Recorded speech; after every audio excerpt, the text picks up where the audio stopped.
Hi guys, today's topic is Hess's Law. So what is Hess's Law and why do we care about it? Well, so if we look at the last thing that we did with the bond energies, we can do that fairly easily and fairly straightforward if it happens to be like a covalent kind of a situation where you have very obvious bonds between substances. So in the example that we had in the last unit, you had something like methane, CH4, and that very specifically has 4 obvious carbon to hydrogen bonds. If we were to do water, HOH, covalent situation, that very obviously has H to O bonds. But when you start getting into weird things like resonance and you start getting into weird things like ionic substances, this system breaks down a little bit. It doesn't work as well. So instead what we're going to do is we're going to take advantage of what's called Hess's Law. And Hess's Law is a very simple statement. And basically what it says is right here. It says if a reaction can be expressed as the sum of 2 or more reactions, then the total energy is just the energy of the individual steps. So it's kind of like the most obvious equation in all of science. The total, delta H, is going to be equal to the sum of the delta H of the steps. So what we're going to do is we're going to take a series of equations and we are going to arrange them so that when added together, those equations give us the target equation that we want. And then all we have to do is add a few things up. So let me give you an example here. So if we were to do something like this guy here and take carbon plus oxygen, right? We could do it directly and go straight to carbon dioxide in a one-step process. Or we could take carbon plus oxygen and first go halfway to make it carbon monoxide and then half an oxygen, and then go the second way and go from carbon monoxide and half an oxygen all the way down to carbon dioxide. If we then add up the delta H of this step and the delta H of this step, we end up with the delta H overall of this step over here. So basically, if we can sum up a couple of steps, we can get an overall total of things. Here's another example. If we were to take hydrogen and oxygen gases and go straight to liquid water, that would be one step. If, however, we were to go from hydrogen and oxygen gas to steam and then cool things down a little bit so that steam turned to liquid water, then that would be a different step from there to there. But if I add up this step and this step, then I get this step over here. So basically all you're going to do is you're going to take some equations and you are going to add them up to get the overall. Now, that seems very easy. There are a couple of tricks to that because the equations are going to be presented to you in such a way that they don't necessarily add up as given to the equation that you want. Let me explain. So, first of all, one of the things that you're going to be able to do is you're going to be able to reverse an equation. So please note, I've got carbon and 2 waters on the left, and I've got carbon dioxide and 2 hydrogens on the right. And when I do this, I end up with a positive 90 kilojoules for this reaction. If, however, I were to take this whole thing and flip it, reverse it, so that my orange carbon dioxide and hydrogen that I had here are now on the left-hand side, and my red carbon and 2 waters are now on the right-hand side. So all I have done is taken this reaction and flipped it. Well, all we're doing is doing the backwards reaction. So what was endothermic is exothermic. What was exothermic is endothermic. All you do when you reverse an equation is you change the sign. So if in the process of doing these problems, it is convenient and necessary for you to reverse a reaction, then all you do is make sure that you take the opposite sign of whatever is happening over here in delta H. So positive 90 to begin with, I flipped it, now it's negative 90. So if you reverse an equation, change the sign. Sometimes what you're going to have to do is you're going to have to take an equation multiple times, or instead of doing it just once, you could do it 2, 3, 4 times, or maybe you only want to do it a half a time or something. So what do I mean by that? We'll take a look. So this is 1 carbon, 2 hydrogens, 1 carbon dioxide, and 2 hydrogens over here. That was positive 90. But let's just say, for the sake of argument, for whatever reason, I need to have 2 carbons. So I have 2 carbons. Well, that means I need to have 4 waters and 2 carbon dioxides and 4 hydrogens. So all I have done is taken this equation and doubled it. And so if I double that equation, then my H over here doubles. So the 90 went up to 180. So if you change the stoichiometry, just change the delta H, because again, the whole point of it is that it's on a per mole basis. And so change it so that it's stoichiometrically appropriate to the change that you made to things. All right, so let's go dive in right now and take a look at what we've got here. So here's what we got. We've got these 3 equations, 1, 2, and 3. And what we want is we want to get this total equation down here. So I want to know what delta H is. Now, I can't just necessarily add all 3 of these up and get the total, because if I do, it might not actually be the equation that I want here. So what I'm going to have to do is I'm going to have to manipulate these 3 equations here in order to get this equation down here. Now, there's a variety of different tactics that you can go along doing this, and things can get very confusing because you're talking about 1, 2, 3, 4, 5, 6, 7, 8, 9, 10 different substances that you're going to have to keep track of here. So my strategy for doing these problems, and when trying to figure out what to do with an individual equation, is try to find something in the equation here that appears down here in your target equation and only appears in the equation that you're looking at and only appears down here. So for example, the substance N2O5 does not appear in the top equation, does not appear in the bottom equation. So this is a unique substance to this equation only.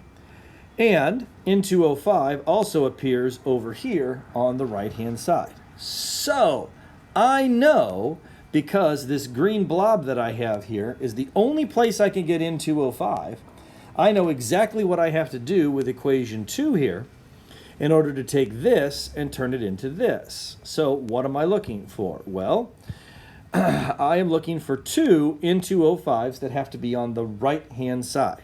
So what do I have to do then to this equation if I need 2 of these guys, but I need it on the right-hand side? I'm going to take that equation, and the first thing I'm going to do is flip it.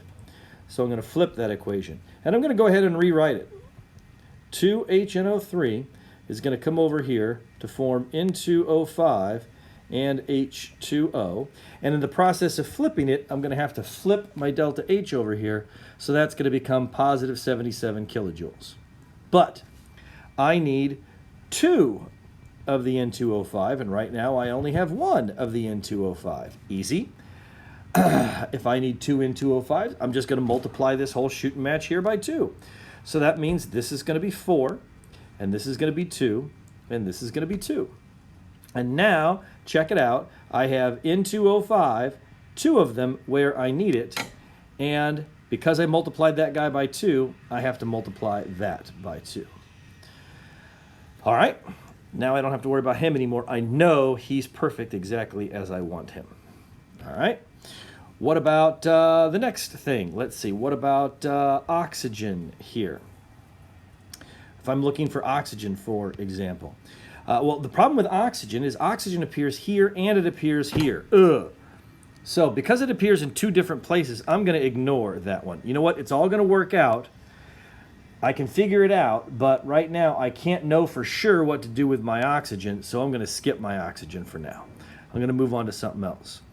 How about I look at this nitrogen that's going on here? So nitrogen does not appear in my top equation, so I don't have to worry about it there, and it does appear here in my bottom equation. Now what do I need? I need 2 of them, and I need them on the left-hand side. Well, I've got 1 of them on the left-hand side already, so all I need to do is take this equation here and double it, and then I'll get what I need. So 2 for the nitrogen is going to be 2 N2s, and then that's going to be 6 oxygens that's there, because again, 2 times the 3 is going to be 6 oxygens that's there. So that's 6 O2. And then the 2 also goes for the hydrogen, so that's going to be 2 hydrogen. And then the 2 also comes over here for the nitric acid, so that's going to be over here on the right-hand side, over here 4 HNO3. And then that is going to be, as far as your energy is concerned, 2 at negative 348. All right.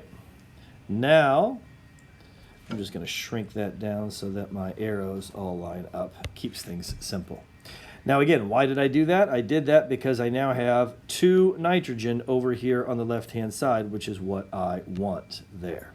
All right, so now that I can scratch off and I am good to go there. All right, what about our last equation here? Well, before we move to our last equation, let me take a moment and take a look at what we've got here. Now, I know I want to keep the pink here. That can't go away. And I know I want to keep the green here. That can't go away. But look at what already can go away. I have got 4 HNO3s over here on the left side. But now I've got 4 HNO3s over here on the right-hand side. So if I've got 4 on the left and 4 on the right, algebraically speaking, they may as well just go away and disappear and be gone from my equation. See ya, and they're no longer there. Now, take a look at what's left. What's left is 2 waters on the right, and I don't have any waters on the left to cancel them. I've also got 2 hydrogens on the left, and I don't have any hydrogens on the right to cancel them, nor do I want them, right? I need to cancel them, but I don't have anything to cancel them right now. And then my oxygen is still a little screwed up as well because I have 6 oxygens, which is close, but I really only want 5 oxygen. So what do I need? Well, what I need is I need to use this last equation up here, and I need to get these 2 waters that are on the right, I need them gone. So that means I need to take these 2 waters that are over here on the left, or that are currently over here on the right, and I need to get them over on the left, and I need there to be 2 of them. So I'm going to take this equation, and I'm going to flip it, and I'm going to multiply it by 2. So this is going to be multiplied then by -2. So in doing so, I'm now going to have 2 waters on the left-hand side. That's going to come over here to form 2 hydrogens and an oxygen in the process. Now watch what that does. Oh, and by the way, then that's going to be energy-wise -2 times -286 that's there, right? Now watch what that does. I've got 2 waters on the right, and now I got 2 waters on the left, so they cancel each other out, and they're gone. See ya. And now, oh, check it. I've got 2 hydrogens on the left, and I've got 2 hydrogens on the right. They're gone. See you later. And now, look what I've got. I have got 1 oxygen on the right, and I've got 6 oxygens on the left. So if I just cancel out this 1 over here on the right, then that 6 that I have here becomes a 5. And oh, look at that. It works out perfectly. I have 5, which is what I need. So the only things that I have left are the pink 2 nitrogens, the yellow 5 oxygens, and the green 2 N2O5s. Now, if I want to figure out what the total H is, all I have to do is take all these guys and add them all up. So 277s is 154. So this guy here is positive 154. And 2 -348s is -696. -696. And then -2 times 286 is positive 572. So that's positive 572. And now the total is simply all of those guys added up. So that's going to be 154 plus -696. So that's just minus 696 plus a 572 gets me a positive 30. So my overall total is going to be positive 30 kilojoules per mole. So it's a little bit more difficult than simply adding these guys up, because that's what Hess's law is. The total is simply equal to the sum of the individual steps. They're going to present you with a variety of equations, and after they present you with some equations, you are going to have to figure out the way to puzzle them all together by reversing and multiplying or dividing them so that everything else cancels out except the things that you want. And then all you do at that point is add up your final answers and you're done. Let's do one more sample here. All right, so I've got 3 more equations and I've got an overall equation down here. The question becomes, how do I use these 3 equations to figure out what the total heat is over here? Oh yeah, sorry. Sometimes I forget to font these, and you know what? Schoology's bad about it as well. If you see DH like that, it's delta H like that. So forgive me, sometimes I forget to change the font, and Schoology doesn't let me all the time. So if you see DH, just assume it's delta H, just like those guys. It's not a designated hitter.